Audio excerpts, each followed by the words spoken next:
The accessory dwelling unit is, I call it the gateway drug to real estate investing, and it's the most affordable, most attainable housing option in the United States today, in my opinion, for a couple reasons.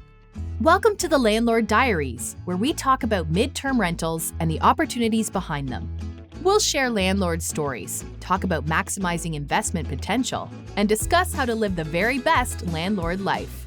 This podcast is proudly brought to you by Furnished Finder, the leader and largest online marketplace for midterm rentals. Remember to like and subscribe if you enjoy our content. On today's episode, we're joined by Derek Sherrill, widely known as that ADU guy. Derek is a leading advocate for accessory dwelling units, known as ADUs, offering free tools, practical courses, and personalized consultations to help homeowners and investors unlock the potential of their properties. With years of experience navigating zoning laws, financing strategies, and design processes, Derek empowers his clients to create affordable housing solutions while generating additional income. With a robust social media presence, Derek shares invaluable insights about ADUs with over 49,000 followers on Instagram, 26,000 subscribers on YouTube. So whether you're a seasoned real estate investor or exploring ADUs for the first time, Derek's expertise will inspire you to take action. So thank you for being here with us, Derek. How are you today? I'm great. My pleasure. Let's add some value to folks. Yes, sir. So the fun fact about Furnish Finder is we go everything from ADUs to, 5+ bedroom houses on the site. So you can rent properties on Furnish Finder by the room. You can rent properties on Furnish Finder by the entire unit. You could have an ADU in the backyard or attached. You could have a 3-bedroom, 2-bath home. So there's lots of flexibility with how you can go about adding value to your real estate portfolio and really beefing that up with the midterm rental strategy. So Derek is here to emphasize how ADUs can be a huge value with that. So let's jump in. We always like to start with, your story. What is your real estate story and how did you land on ADUs as like your main focus? Great question. So I was a high school student. I was a freshman in high school, and I had a woodshop teacher that was forward thinking, and he handpicked a group of misfit kids that he knew probably weren't going to go to college, and he'd better teach them a skill. So in 1995, a small group of us built an illegal ADU for another one of our high school teachers. And that was 29 years ago. That's how I got my start. I knew right away that I was good at building from a really young age as a tenant. I knew I wanted to change housing. So from early on, I had a couple of opportunities. I didn't even know what a mentor was, but I ended up having this high school woodshop teacher as a mentor. Got into the building industry right after high school, got my contractor's license. I was the lever that the investor was pulling. I was the labor that was building the asset. And a few years after that, I decided I could probably do this for myself. And the last 2.5 decades have been a journey, to say the least. I love it. And I think I heard that your goal is to influence over 1 million ADUs nationwide. You own a ton of real estate. So why don't you give some perspective to who you are and what value, you are a massive real estate investor. You're very successful. So let's help the audience understand who you are a little bit better in the real estate world. Yeah, I always try to qualify as just being a normal person. Okay. I do want to influence a lot of housing. I've always said that I'd rather have, I'd rather help 1,000 people have one unit than have 1,000 units myself. But again, qualifying as normal, like this is just a simple, repeatable process done over time. And there's so much emphasis today put on scale and like growth, and everybody wants to get rich quick. And I always just want to set the tone early that like this is not a get rich fast game. It's a get rich for sure. If you can take a long-term approach and you can think in decades, and if you can build real estate or buy real estate and hold it over time, that's how we build wealth. And that's what I always want to teach people is, hey, it takes a while to do this. It's a long-term game, and don't sell. Don't go for the fast money. If you want to build wealth over time, always hold. And then back to the 1 million units influenced. By no means will I ever build 1 million ADUs, but I do want to have a little bit. I just want to be that kind of noise in the ear of the marketplace to say, hey, there are lots of different alternative housing types. There are lots of different ways within our planning and zoning code to build housing. And if I can just be kind of a spokesperson for some of those options, I think over time, and I plan to live a long time, we will have influence on a lot of different housing types. So that's the overarching goal. I don't like it to sound so arrogant, like, hey, I'm going to build 1 million ADUs, because I'm not. We just really want to give away our process. We open source everything we do. Our North Star, everything that we're doing today is geared towards helping other average people like us build this needed infill housing type. You're just an average guy, but you're not just an average guy. You've got a real estate portfolio worth around $8 million with 50% loan to value position, but you live off $5,000 per month. So, what big picture advice do you have for those that maybe are looking to scale their real estate portfolio, and where to start? Should they start with ADU? Should they start with something else? What advice do you have from them just from the big picture scale? Yeah, I would just get really, really, really clear on what your why is, and why you want to be in this business. For some people, it's money. Like, that's okay. If you want 1,000 units and you want to buy a jet, that's okay. Just be really clear and make sure that everything that you're doing and all your actions and time and energy are going towards that goal.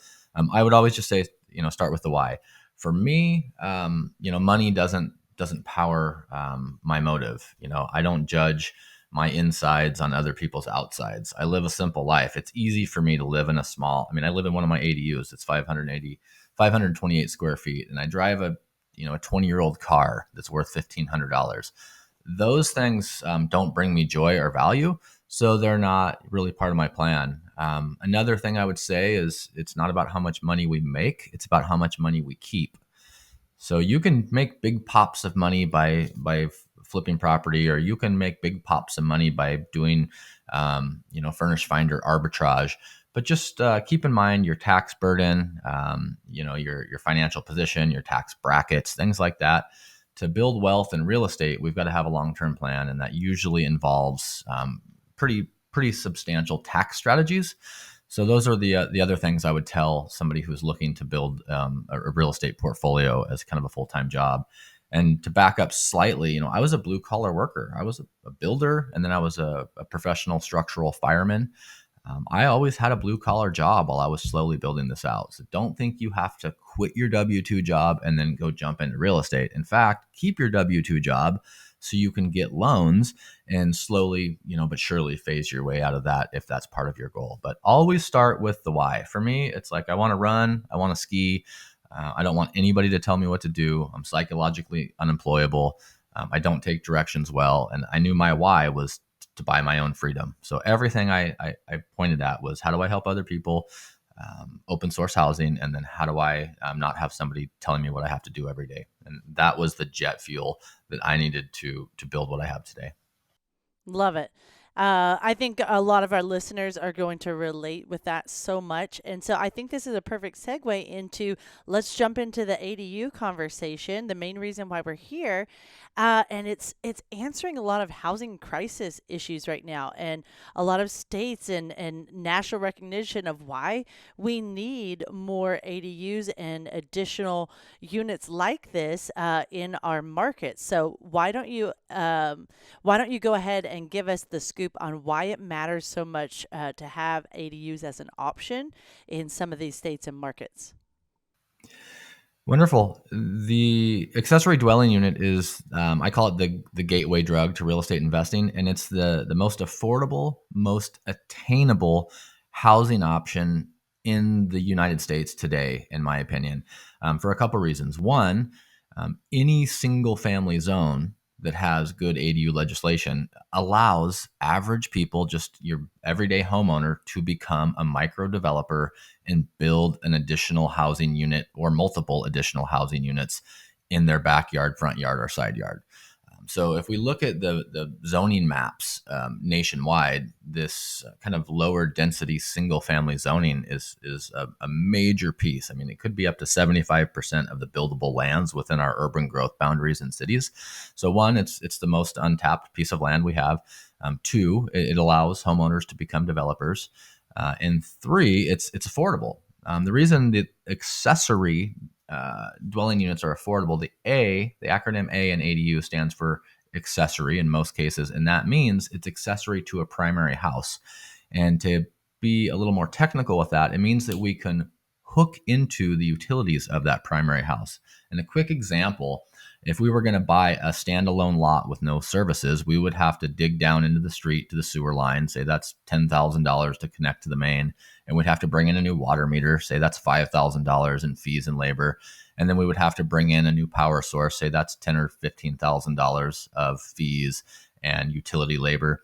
So we've got a $20,000, $30,000, $40,000 bill before we even start building. Whereas with an accessory dwelling unit, we can simply piggyback off of the existing utilities. Another reason why the development's so much more affordable is because the infrastructure is already in place. There's fire departments, there's sidewalks, there's street lights, there's roadways. All that infrastructure has already been created. So it's a cheaper, easier, more attainable way to add needed units in any community, in my opinion. So that's why it's such a valuable tool, not just for investors, not just for people that are looking to build multi-generational families, not just for people looking to put grandma or an adult age son. There's really no lose in this play. Mm-hmm. Yeah, and a lot of you that listen to the show know that my husband and I, in the Austin, Texas area, we have two ADUs that are in the backyard, or one of them actually has its own separate fenced yard as part of our 3-bedroom, 2-bath home. So we've got two properties that have a 3-bedroom, 2-bath home, and then they also have their own ADUs. We rent them out both separately as midterm rentals, and with the ADU, it allows us to take our cash flow from our normal, like if it's just a single family home, our goal is, around 500 to 1,000 in cash flow. We normally can jump an extra 500 with an ADU that added to the property. So we're making more around 1,000 to 1,500 in cash flow. So the affordability is there, and also the opportunity for increased cash flow is a fantastic opportunity in our real estate market right now. All right, so let's talk more specifically about what ADUs are defined as and why they're called the missing middle in housing. That's another wonderful question. You girls must have a podcast or something. I'd tell you that middle housing is it's two things in the industry as a planner and as an investor and a builder and a housing advocate. So middle housing is an asset type, in my opinion, which means it's priced somewhere in the middle between an apartment and a house. And that could be for rent or for sale. So just think of 15% below the median.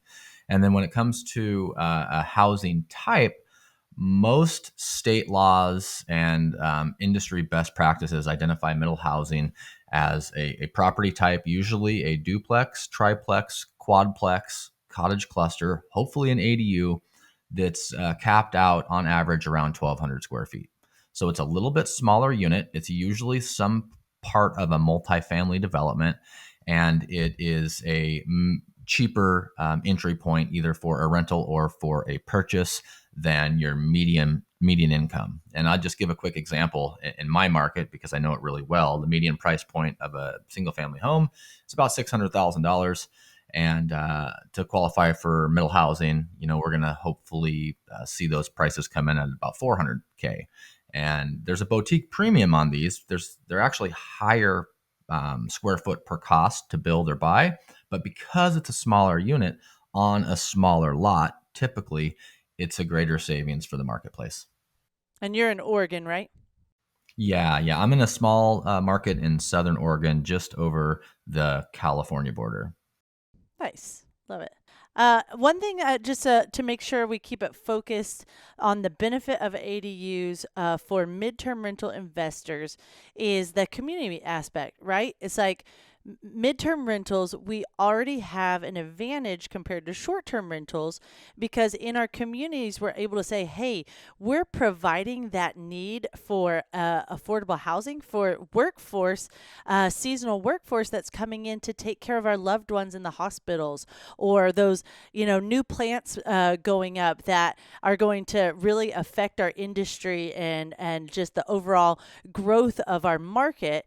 That is the type of housing that midterm rental provides, is that those types of travelers that we need in our cities and are great additions to our community, where short-term rentals, maybe you get more partiers, you get more nightly turnover, they're not getting those tenant screenings. With a midterm rental, it's averaging a 90-day stay, and they're normally being background checked, and are just a great addition to a community. And you emphasize that ADUs add kind of that community aspect as well. So, how do ADUs change or add value to a community? Today's episode is proudly sponsored by Furnished Finder, the ultimate platform for hassle-free midterm rentals. Whether you're a seasoned landlord or just getting started, Furnished Finder has everything you need to find your next tenant. With Furnished Finder, you can say goodbye to booking fees, markups, and commissions, and hello to direct bookings. If you're ready to experience all the benefits renting your property for 30 days or more, head over to furnishedfinder.com where you can list your property for one low annual price. We make it easy to get started.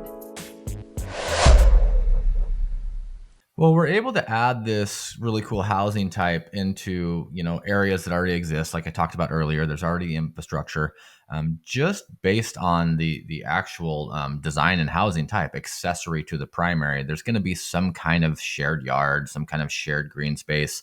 One major piece of middle housing, be it cottage clusters, ADUs, duplexes, triplexes, or quadplexes in lower density zones, is there is some form of shared green space, buildings that face each other. So there's more of a sense of community actually designed into the plot mapping on this housing type. So it's always a huge value add. Another thing that is worth talking about, and I love how you brought kind of the benefit above the short-term rental. Part of my story is all about long-term housing. I grew up as a tenant myself. With a single mom. We lived in apartments. We bounced around from place to place. I knew really young that I was going to change housing. So everything I do is for workforce. I don't do any short-term rental stuff. I really care about the need. And that short-term market, although it's needed, we miss it with that. So the midterm market, not only do we get around the regulations in most areas that are 30 days or less, we're also providing that product for the little bit longer stay. And the last piece of the community benefit of the ADU or ADU type housing is that neighbors can accept it a lot more than if we were going to build tighter and taller multifamily development in areas that were traditionally zoned for single family houses. So we can make the neighborhood character kind of flow with what's already there. I'm not a fan of any legislation or code or ordinance that makes you plan and design and build the ADU matching the existing structure, but it does match the existing environment. So if we can take all these yards and infill them with smaller needed infill housing types, it's a huge benefit to the community. And one thing that a lot of people aren't talking about right now that I'm finding and I'm learning every day is that these are single story a lot of times. And something like 40% of the industry is 65 or older, age and in place. And very few people are building single level accessible units for people. And this could be for traveling professionals, midterm stays, long-term stays. So by building in these residential zones, we can also meet the need of the aging in place population. So that's another huge benefit that this housing type brings to a market. Yeah. And as far as the zoning and the planning considerations, it's not always easy to get a yes. So, what are some of those setbacks or like things that you need to think through, parking requirements, size limitations that can help our investors be set up for success with going after adding ADUs to their existing property or looking for properties with existing ADUs? Yeah, so that latter piece is going to be a huge advantage. What you just said. If you're an investor and you put on what I like to call my ADU goggles, and now I call them infill housing goggles, but this is a visual. If you guys are not watching this podcast, just picture me with a goofy set of like $5 science class goggles on my face. And I put these on in most presentations so people actually have a visual. Look at properties differently. Look through a different lens. If you're an investor looking for a market to build an ADU, you need to become an expert in that local planning and zoning code. When I say become an expert, it doesn't mean you have to go get a 4-year degree. You literally have to call, email, and if possible, go into the planning department and say, hey, I'm a local investor. I'm looking for a single family house in an area where I can build an attached or detached accessory dwelling unit. Can you please show me on your zoning map where that's allowed? And can you send me the standards? In most cases, the ADU standards for a municipality or a city or a county are like 10 pages or less. Read the standard. And then you go target areas that allow ADUs. You know, they might say, hey, you can build ADUs anywhere in the city, except for the historic district or except for anywhere with commercial overlay. And then you send that, basically, I call it the treasure map. You send that to your team or to your realtor, or you use that to just look around on Zillow. So if you're looking for a property, it's really easy. You're not going to miss. If you already have an existing home, you're going to be pinned down to that local address. And never ever assume just because your neighbor across the street has an ADU and your neighbor next to you has an ADU that you'll be able to build one or convert one. So I always just tell people to become an expert in your local planning and zoning code. Ask better questions. So if you already have a house and you're in Austin, Texas, and you're watching this and you say I want an ADU, so you call, email, and if possible, you go into the local planning and zoning office and you say, hey, I live at 123 Main Street in Austin, Texas. I'd like to build an accessory dwelling unit in my backyard. What are the side setbacks? What are the rear setbacks? What are the parking requirements? Do I need sprinklers? Like, just ask for the standards. And then here's probably the biggest value add that I'm going to be able to provide today is a lot of jurisdictions will still say no. No, you cannot. You're only allowed to build one primary dwelling on a lot. Huge value add. Well, can I please see your policy for building a detached living space? There's not going to be a kitchen. Okay. Can I build a detached living space? And they're usually going to tell you no. And then you're going to ask for the standard. There's clear and objective standards in planning and zoning in most cases. So always, always, always, always ask better questions, ask for the standards. If they tell you no, it may just be because that's, how they were trained or that's how they used to do it. Zoning reform is changing so fast right now that a lot of times professional planners don't even know their new code updates. So in areas where we can't build accessory dwelling units, you can build an addition. Build an addition to your house. Build a master. You can build a master suite, attached or detached, and then you put in a wet bar, and you can use 110-volt countertop plug-in appliances, just like the city office would have in their break room. And they're going to tell you, no, you can't have a fridge, and no, you can't run a 20 amp designated circuit to plug in a hot top, and no, you can't have a microwave that qualifies it as a dwelling. And you just ask to see those standards, and then you ask them what they have in their break room, and you're doing something very similar. So there's always a way to get more housing types depending on what you call it. I love that. It's about creativity, right? And I think even like I know in my area, we're not, because of HOA requirements, allowed to have any ADUs in our yard or in our home space. But that doesn't mean, like you said, we couldn't have some sort of addition or close off the basement and make an extra entry or something like that. So I love how just the concept of continuing to ask questions can open a lot more doors. I think that's true with a lot of things that we discover within real estate investing and being a landlord and within the midterm rental field. So just the idea of asking all of those questions, kind of uncover what other options there are, I think will lead just to a lot more opportunities. Yeah, and Yeah. then another big piece I'd like to share is empower the decision makers to help you. Hey, I'm really interested in this strategy. I'd like to have some kind of basement apartment, or ADUs aren't allowed. I'd like to maybe rent by the room. If this was your property and you wanted to generate a little bit of income, what would you do? If you ask the decision makers and the professionals if there's some kind of route in the code that will get you where you want to go, they'll help you. Okay, they're paid based on usually a portion of your tax dollar to help you develop. Like, that is their job. And a lot of times they're super helpful and they're development friendly. Like, that's why they got into that field.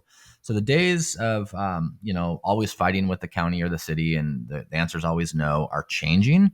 And I'll tell everybody that's listening this: like, I would not be looking for a property anywhere in the country right now that doesn't have room to add another unit. Because what we're seeing, and we've already seen it in 7 states. 7 states have overarching state legislation that say cities have to allow this. Oregon, California, Washington, Arizona, Montana, Connecticut, and I'm drawing a blank on the seventh. But what we're seeing in these big major markets is it takes a few years, but they'll allow the units. A few years after that, the cities and states are designing ways where you can actually split these units off and sell them. And we're seeing that in all these states. So I wouldn't be an investor looking for any property that didn't have what we call infill potential. So just because the laws say one thing now does not mean zoning reform is not spreading across the country like wildfire. If you're in a market where rents are high and affordability is low, mark my words, these options are coming to you. And what's something that's interesting, Derek, is, we keep up with news articles that mention Furnish Finder, and a ton of news articles we've seen come across over the last, couple months have been focused on retirees that are looking for additional income, or someone that's looking to move out of their W-2 and they decide, I'm going to add an ADU to my property. And then they are combining that with midterm rentals to maximize the value and the cash flow for the equity and the cash flow. And they're able to then take their freedom with that extra income coming in, having their mortgage coverage, maybe having a little extra on top, and then they can go travel as they've been wanting to do for however long. So we've seen quite a few news articles on that lately, just kind of reiterating what you're saying, tying it into the midterm rental aspect of it. And then we have a ADU playlist on YouTube. So if you're loving this idea that midterm rentals and ADUs could be a successful addition to your real estate, then dive into that playlist and check out Karen's story.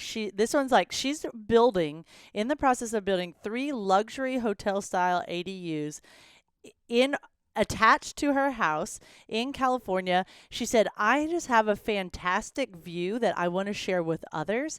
And she loves the hospitality side of hosting. And she already added a 700 square foot ADU to her existing property. So she's about to have 3 more additional options that she can rent out as individual rooms, or she can rent them out as a full 3-bedroom space for families coming into the area for like insurance claims or relocating, things of that nature. And then some other ones we have. One more I want to highlight is with Barry Goldblatt. He's a retiree, and he did exactly what you're saying. He turned an unused space of his home, since all of his kids had moved out. They had 4 bedrooms or so and just was using it for storage. So he put his thinking wheels on, and he turned that into a profitable midterm rental, and got to work on building it with, countertop appliances. I think it has a queen size bed, things of that nature. So there's a lot you can do in this space. And Derek is actually a Furnish Finder host himself on properties that you like to live in occasionally, right? Is that how you choose? You're mainly a long-term rental investor, but when do you choose to add yours to Furnish Finder personally? Well, great lead-in question there. You spoke of one of your case studies there, who was traveling and renting out their place, and that's what I midterm my personal houses for. So whatever house that's my primary, after I live in it for a year or two, I'll turn that into a midterm rental because I want to be able to come back to it. And on my long-term side, I'm putting everybody in 1 or 2 year leases. So it's one way to not lock up a place that I want to visit or a place that I want to stay. That's kind of my home base. And then I can't help myself but to kind of piggyback on what you were just saying about the viability of this housing type or this asset type for a midterm rental specifically. This is just for our listeners right now. I don't know the data, but I do pay attention. And what I see, at least in markets that I follow, is a lot of these travelers It's a single professional. Maybe it's a single professional that brings their partner and a dog, but the one bedroom, one bath space is what most people I see are looking for a midterm stay. If you're doing contractual stuff with executive placement groups or with insurance agencies, yeah, you're going to need this for families as well. But the cut and dry, no brainer real estate investment option for a lot of investors is going to host two or less people. And by focusing on a product of this size, I mean, the returns are really high. Okay. You can get a lot higher return on your investment for a small space than you could on a large space, especially if you're creating that space from scratch. We'll use your example. You've got a 300 square foot unit. Let's just say it grosses $2,500 a month. You could never get a 3 bedroom, to gross 3 times that. You're just not going to. That economy of scale is not there. So specifically for our midterm rental investors that are thinking of what's the best return on my investment on Furnish Finder, these smaller units for 2 people or less. And I'll cap that with tenants, whether they're traveling midterm, short term, or long term. Tenants are savvy today. They have more choices than they've ever had. Tenants want the exact same thing that homeowners want in this order. They want location, they want privacy, and they want amenities. And we'll hit a home run every time if we buy properties in good areas with good zoning, especially for this. They want privacy. So we like standalone units, no shared wall, definitely not over-unders if we can help it. And then we give them all the nice amenities. So all these beautiful amenities and designer pictures and staged photos, like all the stuff that luxury for sale real estate used to have to really specialize in, we're doing that for our long-term rentals in affordable areas. Like we have to get better, but that 2 person or less household and travel size is what I wanted to kind of drive home to help your guys' viewers, especially right now. Yeah, the ADUs are a great way to do that because, they're usually not going to be giant, right? We have a lot of travelers that are, like you said, individuals or couples, maybe a couple with a dog. Roughly 50% of our inventory is, that one bed or studio. So there's a really high demand for it. You are absolutely right with that. Hey landlords, are you ready to level up your rental game and simplify your midterm rental business? Well, get ready to meet your new best friend, KeyCheck. KeyCheck is your all-in-one solution for stress-free property management. With tenant-paid screenings, online rent payment processing, custom lease creation, and a suite of incredible landlord tools, you'll wonder how you ever lived without it. No more chasing down checks or sifting through piles of applications. KeyCheck helps you organize and manage all things landlording in a simple and efficient way. Make landlord life a breeze with KeyCheck, the game changer for modern property owners. Visit keycheck.com to unlock the power of stress-free property management and take your rental business to new heights. And then again, just to set ourselves apart in the midterm market, looking at what the consumer, the client, the traveler wants. It's at least again what I'm seeing in my areas and markets that I watch is that privacy piece. So they want a no shared wall and then a fenced yard because everybody's got a dog now. And if we can, I read some data on Zillow yesterday that 49% of tenants have a dog, and I think that their fintech is as good as anybody's. And I believe that. So just think half of the travelers or half of the tenants today have a dog. If you can be pet friendly and have a fenced yard and maybe put a doggy door in your back door, I mean, you're really, really, really going to stand out against the rest of the marketplace. Another tip. I mean, that's what I'm doing because it works right now. Yeah, I love that. Those little tips can make all the difference though, especially when there is a lot of inventory and tenants are getting savvy, right? Like in the midterm rental space, it used to be that there was so much choice, or I'm sorry, there was so much demand and not a lot of choice that you could get by with not doing very much, right? Now tenants are noticing if you have amenities. And when we're talking about amenities, this doesn't mean, giant pools or kayaks or surfboards or anything like that. It's like you mentioned, it's the privacy, it's being pet friendly, it's having a quiet location. These are the amenities that a midterm tenant will care about are very similar to a long-term tenant. Yeah, and even more so as a buyer. Like the most picky person in the marketplace is always like the luxury buyer, and tenants long, short, and mid are having more of a lens as a long-term luxury buyer. And we just have to get better at our craft. The days of like just posting anything and filling up your calendar, those are over. I don't think they're ever coming back, especially in the midterm rental space where more and more cities are passing legislation that disallows short term. So all these short term people are moving into long term. I've seen some major market trends in 2.5 decades of practicing this strategy. And this is a good case study that I want to share. One of the biggest influences on my local market was about 10 years ago when our city council came out and decided that we're going to change the regulation, the requirement, the permit required to do a short-term rental. And we live in this cool little mountain town with the Oregon Shakespeare Festival that brought in about 1 million people a year. So there was a large demand for this, what we're calling now traveler accommodation, a short-term rental. And all these people that had these grandfathered in short term rentals were no longer grandfathered in.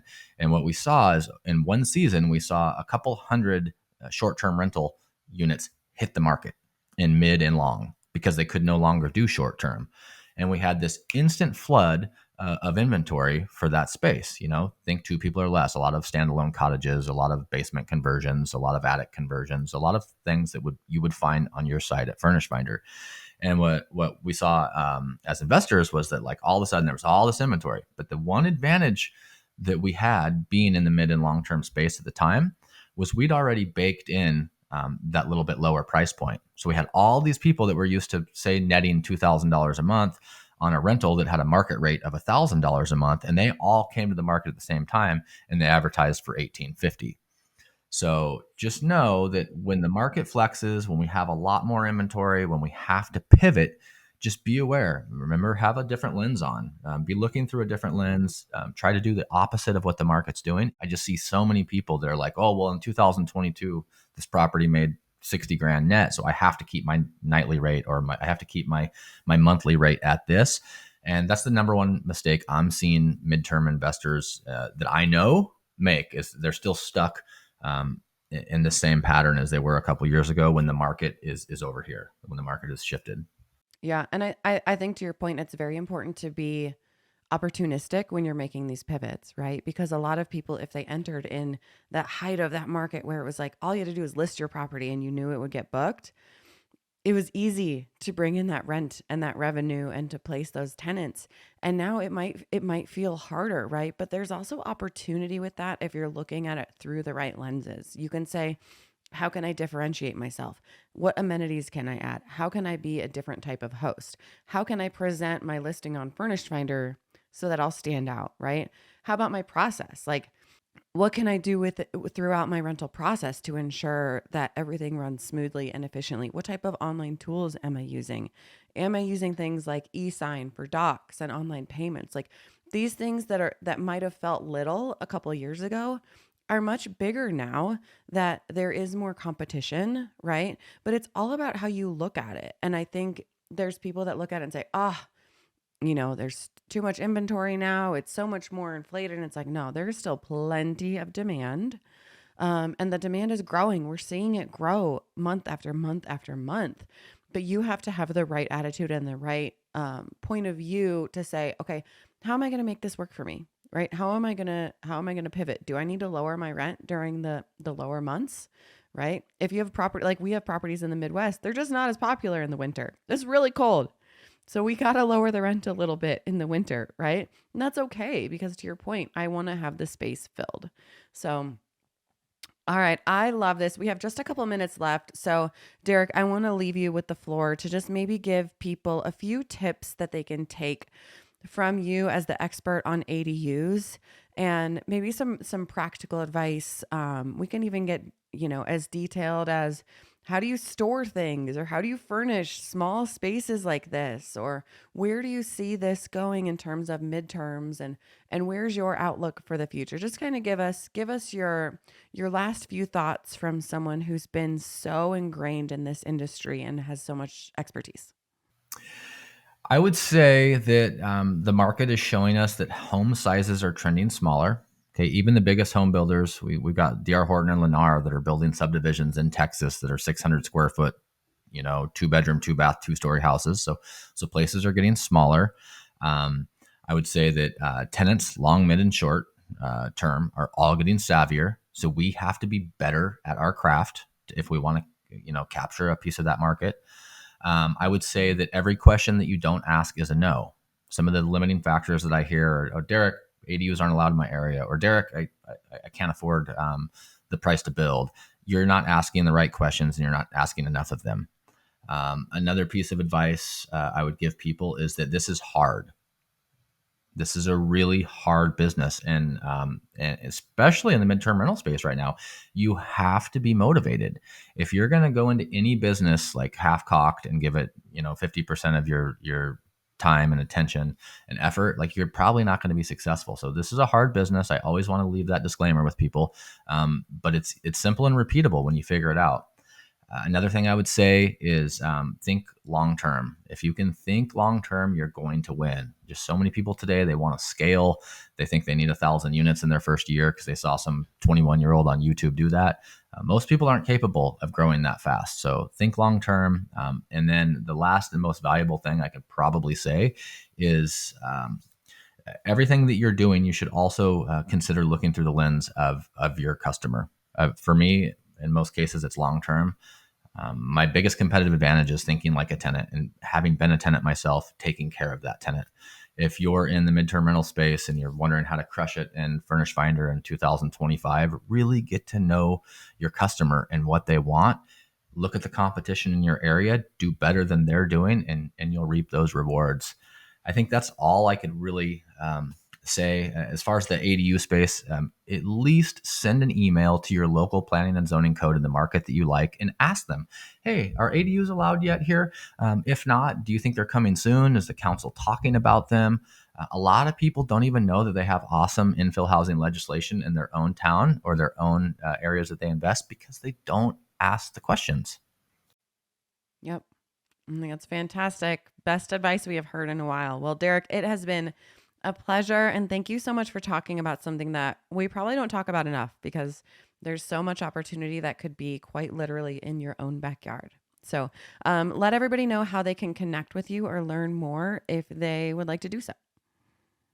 Yeah, I'm probably most active on Instagram and on YouTube. You can find me anywhere at that ADU guy. We have a ton of free resources at thataduguy.com. And we give away our ADU plans, the 2 models that we build over and over. We actually give them away for free. You can download them right now at thataduguy.com. Go to the resources tab. I don't even need your email. You'll never get spam from me. I don't keep emails. You'll never hear from me. I don't have anything to sell you. I'm not going to sell you a course. We open source everything we're doing. And then on our YouTube channel, we actually teach people how to build those 2 plan sets. I've got a playlist that's called How to Build an ADU. It's 14 parts, and I personally am in the ditch and on the roof going over all 200 steps of how to build both of those ADUs. Not that you have to build it yourself, but you'll at least understand what you're paying your contractor for. And then I try to post every day something on Instagram on a reel about what we're doing, and it's live. That's all the stuff I'm doing that day. I don't have some bank and then I just disperse that content.